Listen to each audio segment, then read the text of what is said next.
నీకు వందనాలు యేసయ్యా. ఈ ఉదయకాల సమయములో సంఘము ఎలా ఉండాలో పౌలు కొలస్సీ సంఘానికి ఒక హెచ్చరికను తెలియచేస్తున్నాడు. ఇదిగో మీరు కృపాసహితమైన మాటలు మాట్లాడండి, రుచిగల మాటలు మాట్లాడండి, ఉప్పు వేసినట్టుగా మీ సంభాషణ ఉండునట్లుగా చూసుకోండి అని ఒక హెచ్చరికను తెలియచేస్తున్నాడు. ఈ రోజున మేము కూడా ఈ మాటల చేత ఒక పాఠము నేర్చుకొని మా ఆత్మీయ జీవితాలు కట్టుకోవటానికి కృప చూపించమని యేసు నామములో అడుగుచున్నాము తండ్రి, ఆమేన్. దేవునికి ఒక మంచి స్తోత్రం చెప్పండి. హల్లెలూయా. చదవబడిన మాటను మనం గమనించినప్పుడు ప్రతి మనుష్యునికి ఎలాగూ ప్రత్యుత్తరం ఇవ్వవలెనో అది మీరు తెలుసుకున్నట్టుకై, అంటే ఎదుటి వ్యక్తికి ఏదైనా ఒక సమాధానం మనం చెప్పాలి అన్నప్పుడు ఆ సమాధానం ఎలా చెప్పాలి అది మనకు తెలిసి ఉండాలి. అలా తెలిసి ఉండాలి అంటే మీ సంభాషణ ఉప్పు వేసినట్టుగా ఎల్లప్పుడూ రుచిగలదిగాను కృపాసహితముగాను ఉండాలి. అంటే సంఘములో ఇద్దరు వ్యక్తులు మాట్లాడుకుంటే ఆ మాటల్లో ఏమి కనపడాలి అంటే కృప కనపడాలి. Praise the Lord. ఏం కనపడాలి?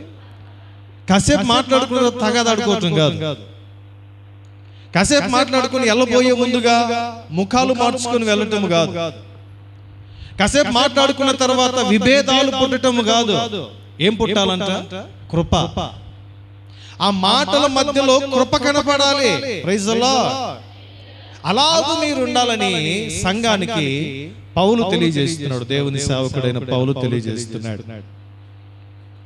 ఇద్దరి సంభాషణ, ఇద్దరు విశ్వాసులు మాట్లాడుకుంటుంటే ఆ మాటలు కృపాసహితముగా ఉండాలి, ఉప్పు వేసినట్టుగా ఉండాలి, రుచికరముగా ఉండాలి. ఇంకో మాట చెప్పాలంటే మరొక వ్యక్తి మీ మధ్యలోకి వస్తే ఆ మాటల చేత ఆత్మీయంగా బలపడాలి. Praise the lord. అలా మాట్లాడుకోవాలి. అలా మాట్లాడుకోగలిగితే సాతాను సిగ్గుపడతాడో, దేవుడు మహిమపరచబడతాడు. కాబట్టి దేవుని సంఘమా, మనం సంఘము కనుక, విశ్వాసులము కనుక, రక్షించబడిన వారము కనుక మనం మాట్లాడుకునేటప్పుడు మన సంభాషణ కృపాసహితముగా ఉండాలి. ఎందుకు అని ఆలోచన చేసినప్పుడు రెండు విషయాలు మనకు కనపడుతున్నాయి. ఒకటి చూడండి, మత్తయి సువార్త 12వ అధ్యాయము 35 నుంచి 37 వచనాలు. మత్తయి సువార్త 12వ అధ్యాయం 36, 37 వచనాలు చదివినట్లయితే, మనుషులు పలుకు వ్యర్థమైన ఒక్కళ్ళు చదవమని చెప్పా. ఒక్కళ్ళు చదవండి. ఒకళ్ళు ఎత్తారంటే ఒకళ్ళు సైలెంట్ అయిపోండి. ఇప్పుడు చదవండి. ఎవరైనా ఒకళ్ళు చదివితేనేమో అందరూ చదువుతారు, లేకపోతేనేమో సైలెంట్గా ఉంటారు. నేను మీతో చెప్పున్నదేమనగా మనుషులు పలుకు వ్యర్థమైన ప్రతి మాటను గూర్చి అందుకు ప్రైజ్ ది లార్డ్ విమర్శ దినాన లెక్క చెప్పాలి. అందుకనే ఇద్దరు విశ్వాసులు ఒక చోట కూర్చున్నప్పుడు వ్యర్థమైన మాటలు మాట్లాడుకోవద్దు. ఎందుకు అంటే ఆ వ్యర్థమైన మాటలను బట్టి దేవుని ఎదుట విమర్శ దినమున లెక్క చెప్పాలి. ఇది ఒక కారణం. రెండవ కారణం చూడండి, మలాకీ గ్రంథము 3వ అధ్యాయము 16వ వచనం. మలాకీ గ్రంథము 3వ అధ్యాయము. అప్పుడు యెహోవా యందు భయభక్తులు గలవారు ఒకరితో ఒకరు మాట్లాడుకొనుచుండగా, ప్రైజ్ ది లార్డ్. రెండోది ఏంటో తెలుసా? మన మాటల్ని ఎవరు వింటున్నారంట? అందుకు జాగ్రత్తగా మాట్లాడాలి, అందుకు కృపాసహితమైన మాటలు మాట్లాడాలి, అందుకు మంచి మాటలు మాట్లాడుకోవాలి. ఇద్దరు విశ్వాసులు, ఇక్కడ రాయబడిన మాట, యెహోవా యందు భయభక్తులు గలవారు ఒకరితో ఒకరు మాట్లాడుకొనుచు ఉండగా యెహోవా చెవియొగ్గి ఆలకిస్తున్నాడు. ఇద్దరు రక్షించబడిన వాళ్ళు, ఇద్దరు దేవుని యందు భయభక్తులు కలిగిన వాళ్ళు కూర్చొని మాట్లాడుతుంటే ఆయన వింటున్నాడంట మన మాటలు. ఆయన ఆలకిస్తున్నాడు. ఆయన వింటున్నాడు అన్న భయం లేకపోతే, ఏదైనా పలకరాని మాట పలికితే ఆ మాట ఎవరికి వినపడుతుంది? దేవుడికి వినపడుతుంది.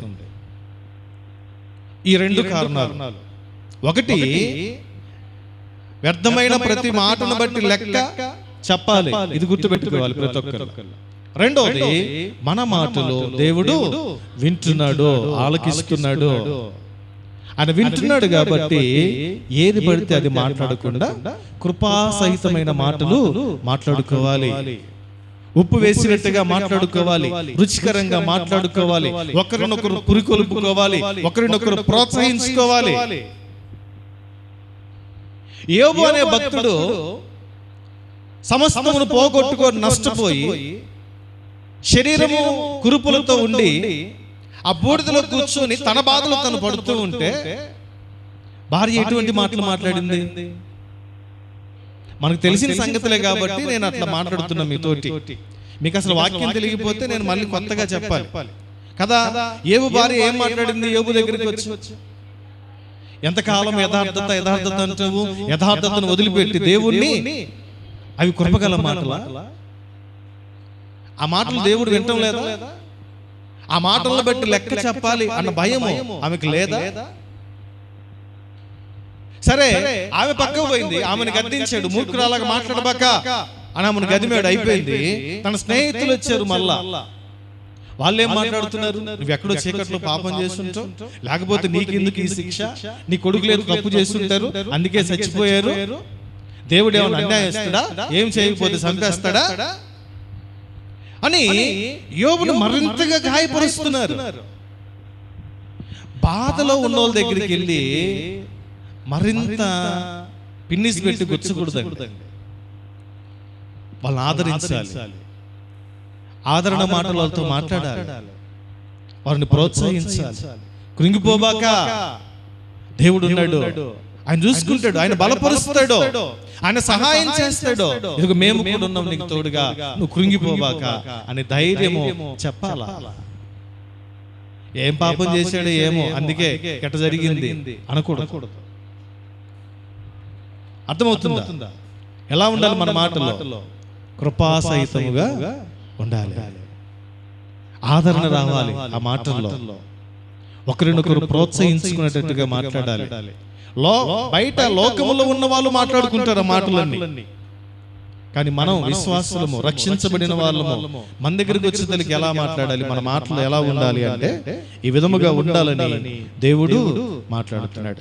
ఇంకొక రెండు విషయాలు ఉన్నాయి, ఈ రెండు విషయాలు కూడా చెప్తాను, శ్రద్ధగా ఆలోచించడానికి ప్రయత్నం చేయండి. రండి, సామెతల గ్రంథంలో ఒక మాట చదువుకుందాం. సామెతల గ్రంథము 25వ అధ్యాయం.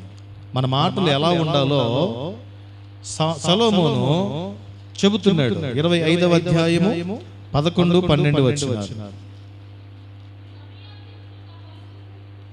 సమయోచితముగా పలకబడిన మాట చిత్రమైన వెండి పల్లెములో ఉంచబడిన బంగారు పండ్లు వంటిది. Praise the lord. ఏ మాట అంట? సమయోచితమైన మాట. ఎలా ఉంటుందంట? వెండి పల్లెములో పెట్టిన బంగారు పండ్లు. వెండి పల్లెము విలువ గలదే, బంగారు పండ్లు కూడా విలువ గలవే. అంటే సమయోచితమైన మాట ఎలాంటిదంటే విలువ కలది. Praise the Lord. విలువ కలది. అసలు సమయోచితంగా మాట్లాడటం అంటే ఏంటి అంటే సమయాన్ని, సందర్భాన్ని బట్టి మాట్లాడటం. కొంతమంది సమయం సందర్భం లేకుండా మాట్లాడతారు, అక్కడ అవసరం లేని మాటలు మాట్లాడతారు, అక్కడ ఉపయోగం లేని మాటలు మాట్లాడతారు. ఆ మాటలకి సమయం సందర్భం ఉండదు. మనం చాలాసార్లు వింటాం ఈ మాట. ఎవరైనా వచ్చి మాట్లాడుతుంటే ఆ మాటలు మాట్లాడడానికి సమయమా ఇప్పుడు అడిగేది అని అంటారు. ఎక్కడ బాగా వినపడతాయి అంటే చనిపోయిన ఇళ్ళ దగ్గర బాగా వినపడతాయి. ఒక వ్యక్తి చనిపోతే ఆ చనిపోయిన దగ్గర ఆస్తి కోసం తగాదలాడుకునే వాళ్ళు కొంతమంది ఉంటారు. మాకు ముందే ఎందుకు చెప్పలేదు అని అడిగే వాళ్ళు కొంతమంది ఉంటారు. ప్రాముఖ్యంగా ఆస్తి కోసం తగాదలాడుకునే వాళ్ళు శవాన్ని ఆడబెట్టుకొని వీళ్ళు తగాదాడుకుంటారు. ఒకవేళ ఇద్దరు కూతుర్లు ఉన్నారనుకో, చనిపోయిన ఆమె మెడలో బంగారం ఉందనుకో, నీకెంత నాకెంత. ఒకవేళ వాళ్ళ మధ్యలో సంభాషణలో పొత్తు కుదరలేదనుకో, తగాదా. సందర్భమా అది సమయమా? అంటే ఒక మనిషికి ఎక్కడ ఏం మాట్లాడాలో తెలిసి ఉండాలి, ఏ ప్రాంతంలో ఏమి మాట్లాడాలో తెలిసి ఉండాలి. ఒక చోట మర్డర్ జరిగిందంట. ఒక వ్యక్తి కొత్తగా ఇంగ్లీష్ నేర్చుకుంటున్నాడు అంట. ఆ ఇంగ్లీష్ నేర్చుకున్న వ్యక్తికి ఆ నేర్పించే వ్యక్తి 3 మాటలు నేర్పించాడంట. వాటిలో ఒక మాట ఎస్, రెండో మాట నో, మూడో మాట ఆల్ రైట్. ఈ 3 మాటలు నేర్పించాడంట. ఈ 3 మాటలు నేర్పిస్తే ఈ నేర్చుకున్న వ్యక్తి ఈ 3 మాటల్ని ఎక్కడైనా సరే నేను మాట్లాడాలి అని ఒక ఉత్సాహంతో బయలుదేరాడంట.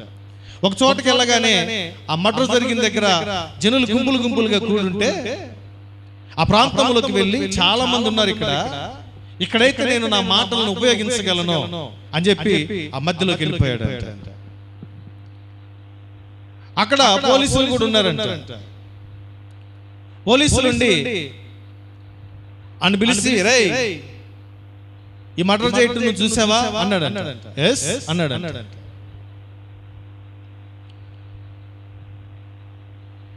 ఈ మర్డర్ చేసేటప్పుడు ఎవరెవరు ఉన్నారా, నీవేనా ఇంకెవరు ఉన్నారంటే నో ఎవరు లేరు, నేను ఒక్కనే అన్నాడు. అరే ఈ మర్డర్ నువ్వు ఒప్పుకున్నావు కాబట్టి నీకు శిక్ష పడుద్ది జాగ్రత్త అంటే ఆల్ రైట్ అన్నాడు. అంటే ఆ మాటలు మాట్లాడటానికి అది సమయమా, అది సందర్భమా? అంటే ఒక వ్యక్తికి ఎక్కడ ఏం మాట్లాడాలో తెలిసి ఉండాలి. అలా తెలియకపోతే చిక్కుల్లో పడే ప్రమాదం ఉంది. అలా మాట్లాడకపోతే నష్టపోయే ప్రమాదం ఉంది. అలా మాట్లాడకపోతే దెబ్బలు తినే అవకాశం ఉంది. కాబట్టి ఎక్కడ ఏం మాట్లాడాలో తెలియాలి. సమయోచితమైన మాట వెండి పళ్ళెములో పెట్టిన బంగారు పండ్లు వంటిదంట. ఎంత విలువ గలదో మాట. సమయం, సందర్భం మనకు అవసరం. నేను ట్రైనింగ్ లో ఉన్నప్పుడు బాబు గారు ఇంటికి వెళ్తే, బాబు గారు మామూలుగా చాలాసేపు మాట్లాడుతూ ఉంటాడు నాతోటి. మాట్లాడుతున్నప్పుడు శ్యాము సేవకుడు అవుతున్నావు కాబట్టి ఒక మాట చెబుతాను, గుర్తుపెట్టుకుని జీవితాంతం అన్నాడు. చెప్పండి సార్ అన్న. నువ్వు వాక్యం చెప్తున్నప్పుడు నీ ఎదుటి ఎవరున్నారో ఆ సమూహాన్ని నీ దృష్టిలో పెట్టుకొని మాట్లాడాడు. రెండోది సమయాన్ని దృష్టిలో పెట్టుకొని మాట్లాడాడు. మూడోది సందర్భాన్ని దృష్టిలో పెట్టుకొని మాట్లాడాడు. పుట్టినరోజు కూడికలో జ్ఞాపకార్థంలో ఉన్న వాక్యం చెప్పకూడదు. సందర్భం అది కాదు. సమూహం కూడా ఇంపార్టెంట్ మనకి. ఎవరు కూర్చున్నారు అక్కడ? పెద్దవాళ్ళు కూర్చున్నారా? యవనస్తులు కూర్చున్నారా? వాక్యం తెలిసిన వాళ్ళు కూర్చున్నారా? వాక్యం తెలియని వాళ్ళు కూర్చున్నారా? ఎవరితో ఎలా మాట్లాడాలో కూడా నీకు తెలిసి ఉండాలి అని చెప్పాడు. ఆ మాట నాకు ఇప్పటికీ జ్ఞాపకం ఉంది. నేను జ్ఞాపకం పెట్టుకున్నా మాట. సందర్భం లేకుండా వాక్యం చెప్పను. మీరు గమనించారు లేదు? సందర్భాన్ని బట్టే వాక్యం చెబుతాను. పుట్టినరోజు అయితే పుట్టినరోజు, జ్ఞాపకార్థ కూడిక అయితే జ్ఞాపకార్థ కూడిక, ఆదరణ కూడిక అయితే ఆదరణ కూడిక, పెళ్లి అయితే పెళ్లి. మాటలకి సందర్భం ఉండాలి, సమయం ఉండాలి, ఎలా మాట్లాడాలో కూడా తెలిసి ఉండాలి. అక్కడే ఒక చిన్న ఎగ్జాంపుల్ చెప్తాను మీకు. సమయోచితమైన మాట అంటే ఎలా ఉంటుందో ఒకసారి యోహాను సువార్త 8వ అధ్యాయానికి రండి. యోహాను సువార్త 8వ అధ్యాయం 7వ వచనం. యోహాను సువార్త 8వ అధ్యాయం 7వ వచనం. వారు ఆయనను పట్టు వదలక అడుగుచుండగా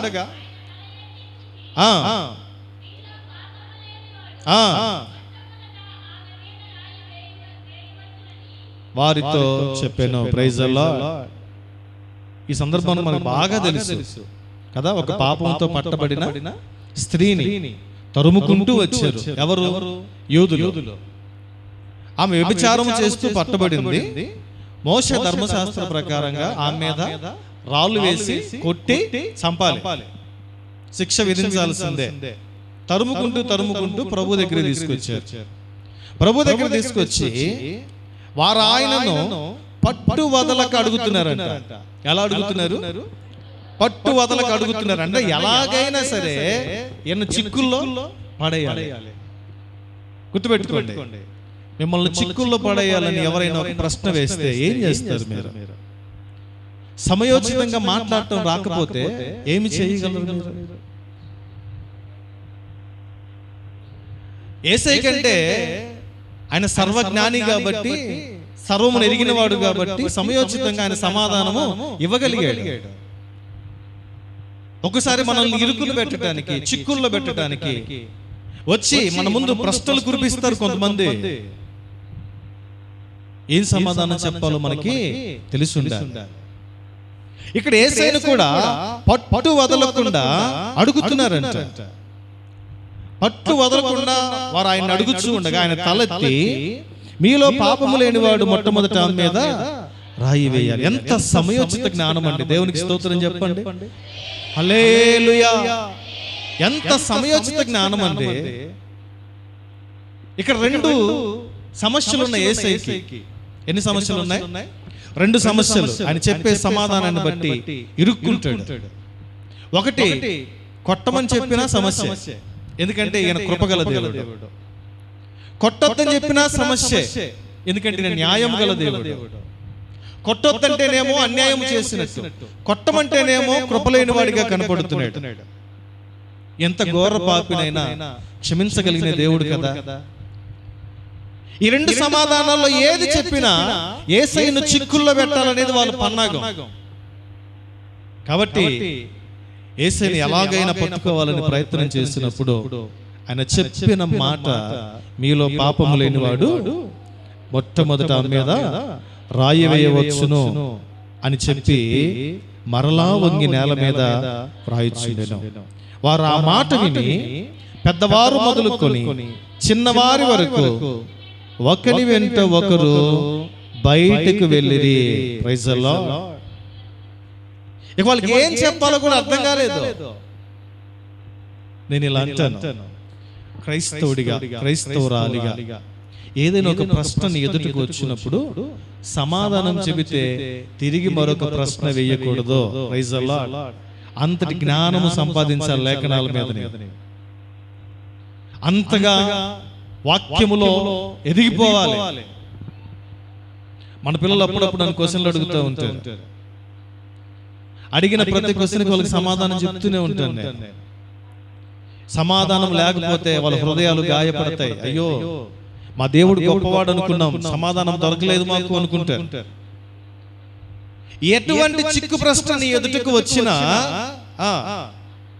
దాన్ని ఎంతో లేఖనాల ఆధారంగా చెప్పగలిగేంత జ్ఞానం మనకి ఉండాలి. శుక్రవారం రాత్రి ఒక ఇంటికి వెళ్ళాను ప్రార్థన చేయడానికి. ఆ ఇంట్లో ఉన్న వ్యక్తి అడిగాడు, పాస్టర్ గారు బాప్తిసం తీసుకున్నారు, మందిరానికి వస్తున్నారు, కానీ పాపమే చేస్తున్నారు, ఏంటి వాళ్ళ పరిస్థితి? వాళ్ళు నరకానికి వెళ్తారా అని అడిగాడు. ఎంత చిక్కు ప్రశ్న నాకది. నరకానికి వెళ్తారో వెళ్ళరో నేను ఎలా చెప్పగలను? కానీ ఒక సేవకుడిగా సమాధానం చెప్పవలసిన బాధ్యత నా మీద ఉంది. సమయోచితంగా ఆలోచించాలి నేను. అప్పుడు లేఖనాల ఆధారంగా కొన్ని విషయాలు తీసి ఆయన ముందు పెట్టాడు. కొన్ని విషయాలు తీసి ఆయన ముందు పెట్టినప్పుడు ఆయన అర్థం చేసుకున్నాడు. Praise the lord. రక్షించబడి పాపము చేస్తున్నారు అంటే ఒకటి, అది నిజమైన రక్షణ కాదు. నెంబర్ 1.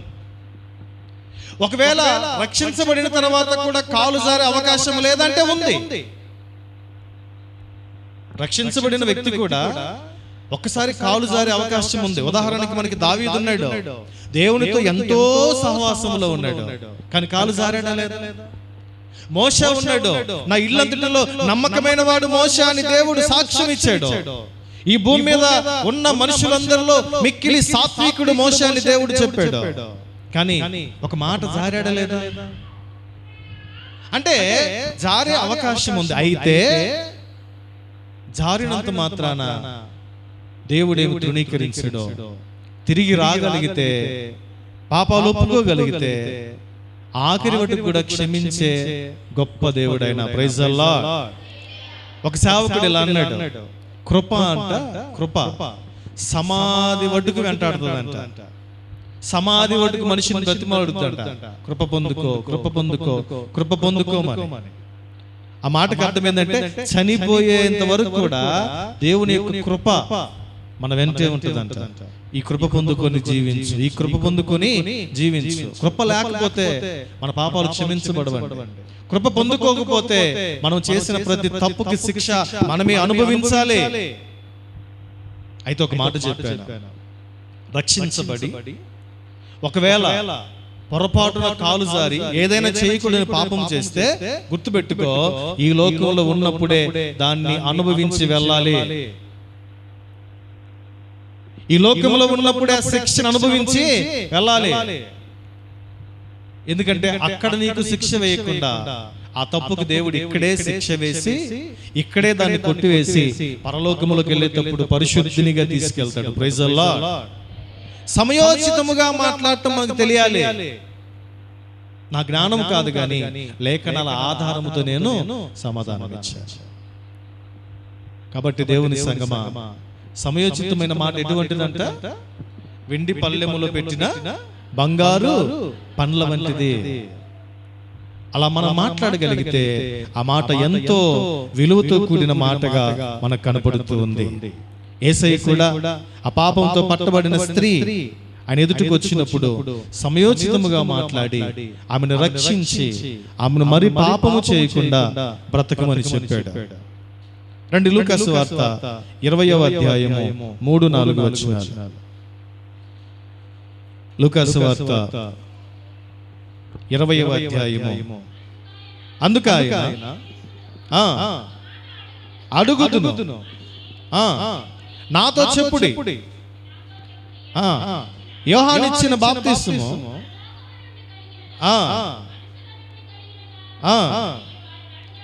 ఇది కూడా చిక్కు ప్రశ్న. యేసయ్యకి వేసిన చిక్కు ప్రశ్నలు ఇంకెవరు వేయలేదు, ఇంకెవరికి వేయలేదు కూడా. ఇక్కడ అడుగుతున్నారు. లూకాసు వార్త 20వ అధ్యాయంలో ఏం జరిగిందంటే, దేవాలయంలోకి వెళ్ళాడు, అక్కడ బోధిస్తున్నాడు, సువార్త ప్రకటించాడు.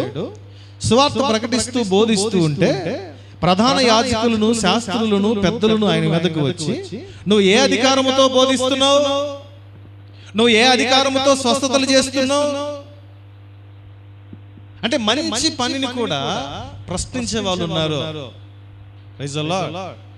ఎందుకు అంటే సువార్త చెప్పడం మంచిదా కాదా? కానీ మన దేశంలో చెప్పనిస్తున్నారా? ఎందుకు వచ్చావు మా వీధికి? ఎందుకు వచ్చావు మా దగ్గరికి? మీ ఊర్లో చెప్పుకో, మీ ఇళ్ళ మధ్యలో చెప్పుకో, మా ఇళ్ళలోకి రావడానికి నువ్వెవడవే అని అంటున్నారు. ఎంత సమయోచితంగా మాట్లాడాడు చూడండి దేవుడు ఇక్కడ. ఆ మాట అడిగినప్పుడు 2వ వచనం కూడా చదవండి. నువ్వు ఏ అధికారం వలన ఈ కార్యము చేయుచున్నావో ఈ అధికారం నీకెవడు ఇచ్చెనో మాతో చెప్పమని ఆయనను అడగగా. వాళ్ళు అడిగిన క్వశ్చన్ ఏంటంటే, నీకు అధికారం ఎవరిచ్చారు? ఏ అధికారంతో నువ్వు ఇక్కడ సువార్త చెప్తున్నావు అని అడిగితే ప్రభు అంటున్నాడు, అయ్యా నా తండ్రి దగ్గర నుంచి తెచ్చుకున్నాను అంటున్నాడా? నేను పరలోకం నుంచి వచ్చాను గనక నాకు అధికారం ఉంది అంటున్నాడా? అంటలేదు. తిరిగి మళ్ళీ ఒక ప్రశ్న వేశాడు. ఏం ప్రశ్న వేశాడంటే, యోహాను ఇచ్చే బాప్తిసాన్ని మీరు నమ్ముతున్నారు కదా, బాప్తిసం ఇచ్చే యోహాను నమ్మారు, యోహాను బాప్తిసం ఇచ్చే యోహాను మీరు నమ్మారు కదా, యోహాను ఇచ్చిన బాప్తిసము పరలోకం నుంచి వచ్చినదా లేదా మనుషుల్లో నుంచి కలిగినదా అని అడిగారు. ఇక్కడ చిక్కు ప్రశ్న ఎవరికైందంటే తిరిగి వీళ్ళకి